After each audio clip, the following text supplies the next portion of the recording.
Hello Year 2, lovely to see you again. I hope it's as nice weather there as it is when I'm recording this. It's a beautiful sunny day here. I've just been sat outside in the garden in my deck chair reading a book, which is really lovely. So we looked at two people. Well, we looked at, two main people last lesson. I wonder if you can tell me who they were. One began with A and one began with I. Abraham and Isaac. So let's have a look at this. Right, this is a painting. A very, very, very famous painting by a man called Caravaggio. And it tells the story that we looked at last lesson. You can see, well, before I say anything, have a look at it. Pause the video if you want, take a look, see if you can work out which part of the story from last lesson this is having a look at. You could even go back in your booklet and try and recap what you looked at last lesson. So, here you've got Abraham. He's the old man. Remember I said he was very old because he wasn't expecting to have a child. You can see this is his son here called Isaac. And he is just about to sacrifice his son. He's just about to kill his only son, which is incredible. And he's doing that because God told him to, if you remember. And he trusted in God and he followed God's instructions. And this is an angel. So the angel has come down from heaven. In the top of the painting, she's come down, or he's come down, and look, they've grabbed hold of Abraham's hand to stop them from killing Isaac. And here, the angel is pointing over here. Remember, we said there was a sheep. God provided a sheep instead for the sacrifice. So, if you saw this painting in the National Gallery, you'd be able to go in, and you'd be able to be so smart and clever and cultured, and point out exactly what was going on in this painting, which you would never have been able to do before last lesson. So that's really incredible. And all the stories that we've looked at and the stories we're going to look at next all are featured in art galleries and paintings and murals and stained glass windows all around the world. Very important in art. Okay, so we're looking at a different book of the Bible for the next two lessons. Remember we said the Bible divided up into lots of individual books. We're still in the Old Testament, so we're still looking at stories that are shared with Jewish people. Christian and Jewish people share these stories. But we're looking at a book called Exodus. Exodus.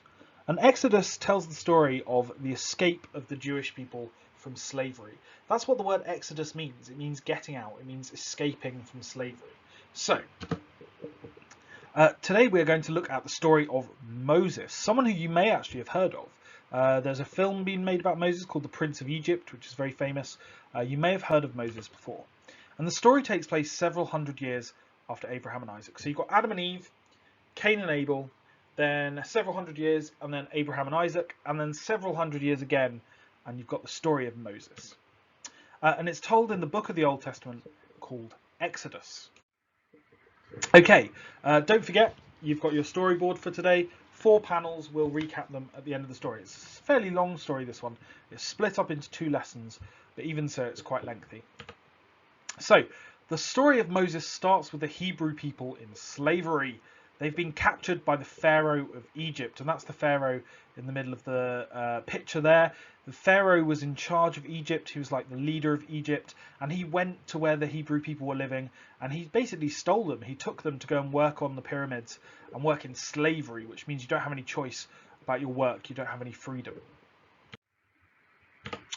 Moses, who's the main character, he is born to a Hebrew family, but his mother needs to protect him from the Egyptians who want to kill him. So his mother is one of these Hebrew slaves, and she puts him, she wants to protect him. So what does she do? She puts him into a basket and sends him down the river, hoping someone will find him and look after him. So that's her way of protecting him. Her way of protecting him is getting him out of slavery, getting him out of the misery and the death that comes with being a Hebrew person in Egypt. The basket with Moses in it is found by the Pharaoh's daughter, who looks after him and raises him to adulthood. And he doesn't even realise he's a Hebrew. He thinks he's just the son of the Pharaoh's daughter. He thinks he's related to this Pharaoh who's been so horrible to all the Hebrew people. When Moses is grown up, God speaks to him through a burning bush. The bush, you have to imagine, is on fire. It's very important bush in the Bible. It's on fire, but it's not hot. And the fire represents God, and Moses is talking to God through the fire. So the bush is called a burning bush, but the fire isn't hot, and Moses is talking to God through the burning bush. Very famous symbol in the Bible, very famous symbol just generally that you might come across in other books or just out in the world. The burning bush. So God spoke to Moses through the burning bush.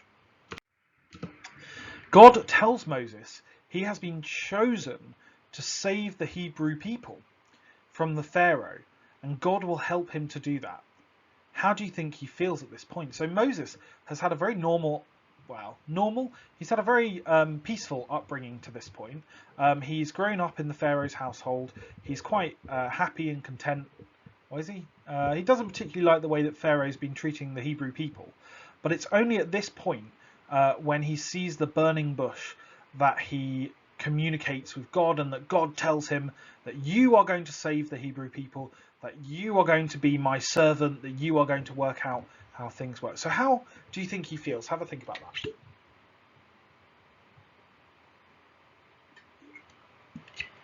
I would say he probably feels very scared and worried. Maybe he feels really astounded and surprised to be talking to God in this way. So Moses goes and sees the powerful Pharaoh and asks him to free the Hebrew people. He says, "Let my people go." By this point, he's realized that he is one of those Hebrew people. And the Pharaoh still loves him. The Pharaoh still cares for him. The Pharaoh still considers him part of the family. But he knows that he is one of these Hebrew people. He knows that he's one of the slaves. So what do you think the Pharaoh says? Do you think the Pharaoh just gives in and says, "Yeah, of course, no worries, I'll free all the Hebrew people"?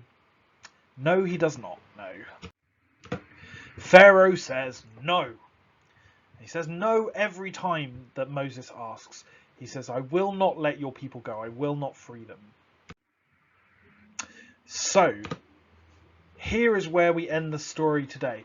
God's told Moses, "You are going to save the Hebrew people. I will help you." But the first time, and actually the first couple of times he tries, it doesn't work. The Pharaoh still says no. He doesn't free the Hebrew people. So how do you think Moses feels at this point? Pretty upset, I would have thought. Pretty disheartened, pretty disappointed. So we're going to pick that up next lesson. You've got your four, what are they called? 4 panels to fill in here on your storyboard. So you've got Moses being found by the Pharaoh's daughter after he'd been put down in the reeds in a basket. You've got Moses meeting with God, and you've got the burning bush here. So God talks to Moses through the burning bush. You've got Moses going to see Pharaoh to ask him to set his people free. Make sure you get the spelling of Pharaoh right. It's a very tricky word to spell, Pharaoh. I have to check how to spell Pharaoh, but you want to go back to the slide and have a look at how you spell that. And then the last one, Pharaoh says no, and Moses feels very disappointed and very upset. And don't forget, you've also got the extension questions to do. And then next lesson, we're going to look at the very famous plagues that God sent down on the Egyptian people. And we're going to finish up looking at the story of Moses. So I hope you have a lovely weekend. I will see you next lesson. Yeah, enjoy your day. Bye, Year 2. Goodbye.